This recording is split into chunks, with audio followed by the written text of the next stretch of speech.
भी शोर शराबा था उसमें ने पहले के बाद दूसरा मुतालबा था कि उनके जो सीएम के जो उन्होंने चूज़ किए हुए हैं उनको पुलिस ने गिरफ्तार कर लिया गया है, और अगर गिरफ्तार किया है तो उनको असम्बली में लेके आए। तो आप क्या समझते हैं कि मियां असलम इकबाल साहब आने वाले अजलास में आपको नज़र आ रहे हैं? देखिए, उनको आना तो नहीं चाहिए जी। जो जो कुछ वो कर गुजरे, मैं बताता हूँ आपको, मैं बताता हूँ। देखिए जी, मियां असलम इकबाल साहब प्रिंसिपल एक्यूज हैं। ये जो रावलपिंडी कमिश्नर ने जो प्रेस कॉन्फ्रेंस की थी इस साजिश में, ये साजिश इसलिए है, प्रेस कॉन्फ्रेंस साजिश नहीं होती, लेकिन जो प्रेस कॉन्फ्रेंस में जो टाइमिंग थी उसकी और जो इल्ज़ामात उन्होंने लगाए हैं वो साजिश थी। और वो साजिश तैयार हुई जी। देखें, आप बात बड़ी सिंपल है कि chief justice supreme court of Pakistan के ऊपर वो इल्ज़ाम आयद कर रहा है विदाउट एविडेंस, और ये उससे मुतालबा कर रहा है लोगों से कि जी उसको फांसी दी जाए कचहरी चौक रावलपिंडी के अंदर। भाई क्यों? चीफ जस्टिस का क्या ताल्लुक है इंतखाबात के साथ?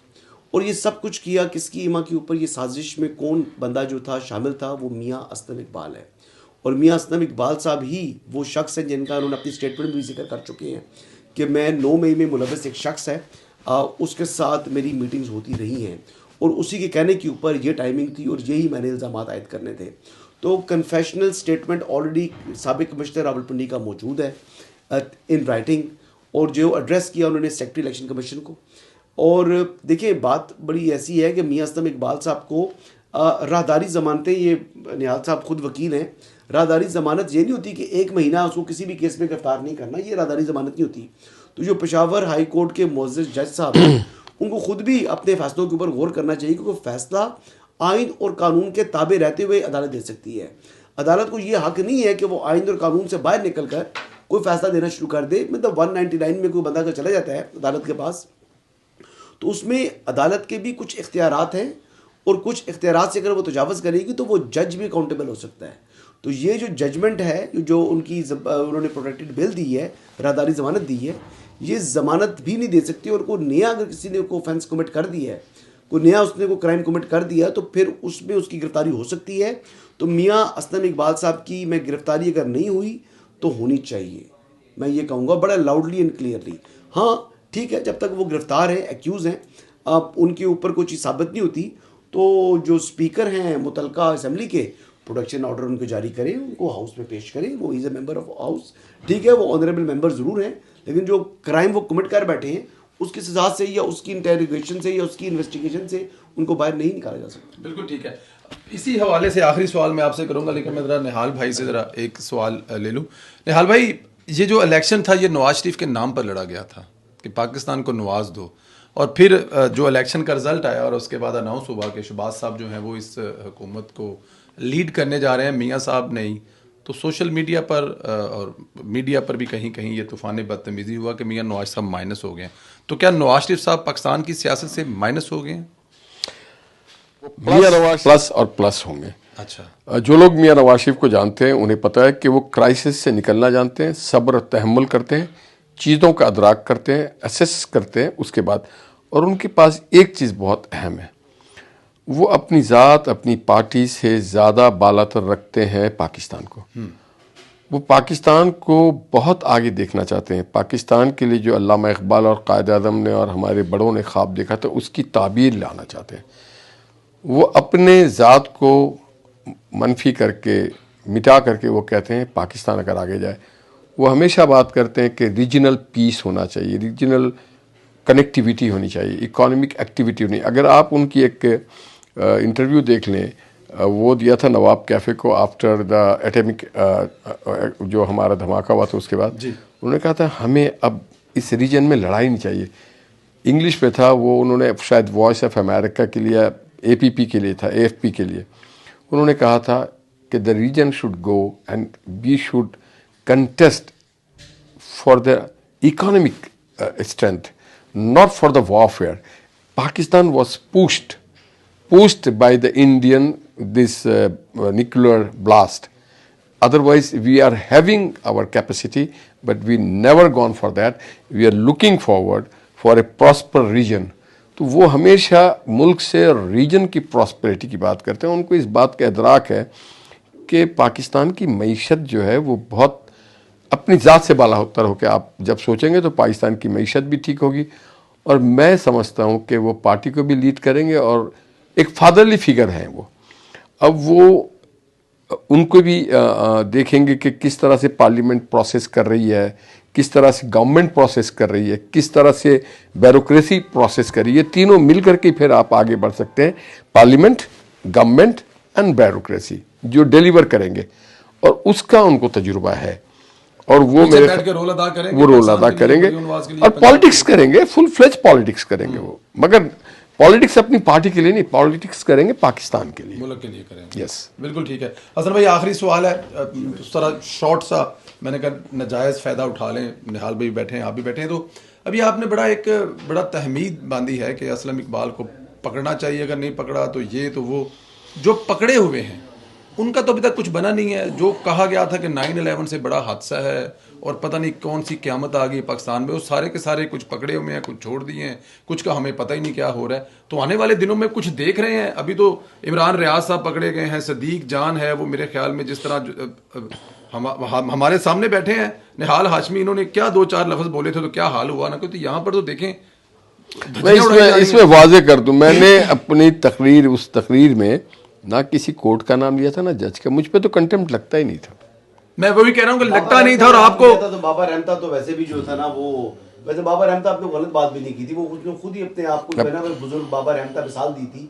उस मिसाल पर अगर आपने बात कर ली थी तो मेरे ख्याल से वो मतलब उन्होंने छोटापन जाहिर किया था। और मैं इनकी बात से एग्री करता हूं कि आप जब राहदारी देते हैं ना, तो वो होता है कि इस कोर्ट से उस कोर्ट तक जाने का जो रास्ता है, बस वो जमानत नहीं है, ये राहदारी है कि वहां। हाँ, जमानत तो नहीं है, तो दरमियान में अगर उधर से जाके दरमियान का रास्ता कि I want to surrender before the court, बिल्कुल दैट्स इट। बिल्कुल ठीक है जी। क्या होने वाला है अब? देखिए, नए पकड़े हैं, पुराने आपके पास पड़े हुए हैं। मैं आपको बताता हूँ जी, जो पुराने लोग गिरफ्तार हैं या जो गिरफ्तार नहीं है, मंजर आम पर नहीं आए जी, एक बात याद रखिएगा आप कि फौज ने 9 मई को नहीं भूला। जो लोग ये समझ रहे हैं कि 9 मई पुराना हो गया, ये पुरानी बात होगी, बासी बात होगी, तो ये आने वाले दिनों में क्योंकि मैंडेट मिल गया है, तो अब जो है वो तमाम लोग, कोई लोग जा रहे हैं। पहले खबरें ये चला दी कि इमरान खान से जो कैदी नंबर 420 है मेरे ख्याल से, जो मेरी इतला है, लेकिन वो 804 कहते हैं। 420 आपने उसको बेचारे को बनाया हुआ है। भाई मेरी बात सुने, मुझे किसी ने, जो मेरा सोर्स है वो बता रहा है कि वो कैदी नंबर 420 है। ठीक है। अब वो लोग कहते हैं 804 है, तो गवर्नमेंट डॉक्यूमेंट प्रोड्यूस कर दे। अगर वो 804 है या 420 है, तो जब तक वो डॉक्यूमेंट नहीं आएगा, तो आप हरकतों में समझ रहे हो। देखिए जब तक वो डॉक्यूमेंट मेरे सामने को प्रोड्यूस नहीं करेगा, तब तक तो मैं अपने इन्फॉर्मर है, मैं उसकी बात को कोई जो है ना वो मोतबर समझूंगा, उसको ही को साहिब समझूंगा, और मैं 420 ही कहूंगा। बिल्कुल ठीक है जी। अगर आपको बुरा लगता है तो माजरत के साथ जी, बुरा लगा करते रहे।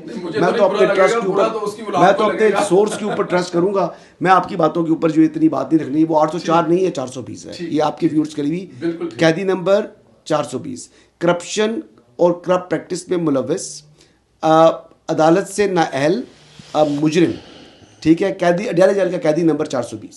ये पूरे उसका जो है ना इंट्रोडक्शन ये बनता है। अब आ जाए अच्छा, अब जो लोग पकड़े हुए हैं, मतलब संजीदा बात अब ये है कि देखिए हमारे शोधा ने मुख्तलिफ ऑपरेशंस में रोज़ अपनी जानों की कुर्बानी देते हैं। 9 मई क्या है? 9 मई को अगर आप समझें तो 9 मई सिर्फ एक बिल्डिंग को जलाना नहीं है, एक मोन्यूमेंट को गिराना नहीं है। वो कोई उस जो उन्होंने मोन्यूमेंट बनाया था, उस सीमेंट की चीज़ नहीं थी, वो किसी की यादगार थी, किसी ने इस मुल्क के लिए अपनी जान की कुर्बानी दी थी। तो फौज ने अपने जो शोधा है उनकी इज्जत को मुकद्दम रखना है। तो जो 9 मई में मुलविस लोग हैं उनके लिए कोई बख्शिश नहीं है, उनके लिए उनके साथ कोई डील नहीं है। और जो लोग भी उनको बचाने के लिए सहूलतकारी फराम कर रहे हैं, चाहे वो अदलिया से हैं, चाहे वो किसी भी इदारे से हैं, चाहे वो इवन फौज से ही है, कोई एक मिनट के लिए सोच लें, और तो फौज से कोई है नहीं, लेकिन एक मिनट के लिए कोई एक आध शख्स ऐसा सरफरा कोई फौज का भी है, तो उसकी भी बख्शिश नहीं है। उसको भी इन तमाम के तमाम मुकदमात को मंतकी अंजाम तक पहुंचाया जाएगा, हर कीमत पर पहुंचाया जाएगा, कोई डील नहीं होगी, और इनके खिलाफ कार्रवाइयाँ होनी हैं अदालतों के ज़रिए। यानी ओबियसली मावरा अदालत कोई कार्रवाई नहीं होनी, अदालत से बाहर निकल के किसी को गोली मार के मर्डर नहीं करते ना, आना कानून की गिरफ्त के अंदर ही है, लेकिन जो कानून के अंदर सख्त से सख्त सजा है वो दिलवाने की कोशिश होगी, वो दिलवाने की कोशिश होगी, और ये इंश्योर करेंगे कि वो हो, तो इस मामले को छोड़ा नहीं जाएगा। और इवन के जो सहूलतकार हैं जो ईमानदार हैं, जो बहुत ही पक्के ईमानदार हैं, वो भी सोचें समझें और इस मुल्क के साथ मुखलस हों। एक फ़र्द की के साथ जो मोहब्बत है ना, उनकी जो लाजवाल मोहब्बत है और अंधी मोहब्बत है, उसमें गिरफ़्तार ना हो और अपने शोधा को जो है ना मुकद्दम रखें, अपने शोधा की यादगारों को मुकद्दम रखें और पाकिस्तान के साथ मोहब्बत रखें। बिल्कुल ठीक कह रहे हैं। बहुत शुक्रिया हसन भाई आपका, निहाल भाई आपका। मैं भी यही कहूँगा, अपने कल वाले रात वाले वीलॉग में दोपहर में मैंने यही बात की, इमरान रियाज साहब गिरफ्तार मैं हुए। ये इसमें कहूँगा, जी प्लीज। फिल्म अभी बाकी है मेरे दोस्त, ये इंटरवल है। इंटरवल भी नहीं है और मियाँ साहब के हवाले से भी जो यही पुरानी कहूँगा, फिल्मों में पहले नंबर चलते थे ना, आप पहले मियाँ नंबर साहब के चलते हवाले से भी कहूँगा अभी कि फिल्म अभी बाकी है मेरे दोस्त। थे। मियाँ साहब कम बैक नेक्स्ट 100% वज़ीर आज़म के लिए। 100%। अच्छा जी, इंशाल्लाह फिल्म अभी बाकी है मेरे दोस्त। ये बहुत बड़ी बात कर रहे हैं जी निहाल हाशमी साहब। उन्होंने 2 लफ्ज़ों में बताया कि फिल्म भी बाकी है और जो मियाँ साहब हैं वो भी वापस आएंगे। मैं निहाल भैया आपको बताऊं, मेरे ट्विटर हैंडल के ऊपर एक वीडियो जो है वो टैग है, उसको बड़े बड़े लोगों ने आगे भी किया और इमरान रियाज से लेके पता नहीं जितने भी हमारे वो, बल्कि हमें हंस के दर्द एक मुझे एक मैसेज आया जिसमें वो पंजाबी में कहते हैं कि धाड़े मार के वो रो रहा था कि हम लुट गए हैं। मियाँ साहब जब फैसला हुआ कि मियाँ साहब नहीं बनेंगे तो रो रहा था, लुट रहा था। वो अभी भी मेरे उसके सबसे ऊपर ही ट्विटर पे, तो मजाक भी लोगों ने उड़ाया और मैंने लिटरली लोगों को रोते मैसेज करते देखे कि संदीला साहब हम लुट गए हैं, हम यतीम हो गए हैं नवाज शरीफ ने। तो ये लोगों का जो मियाँ मोहम्मद नवाज पर यकीन है ना, बल्कि मैं तो ये कहूँगा कि मैं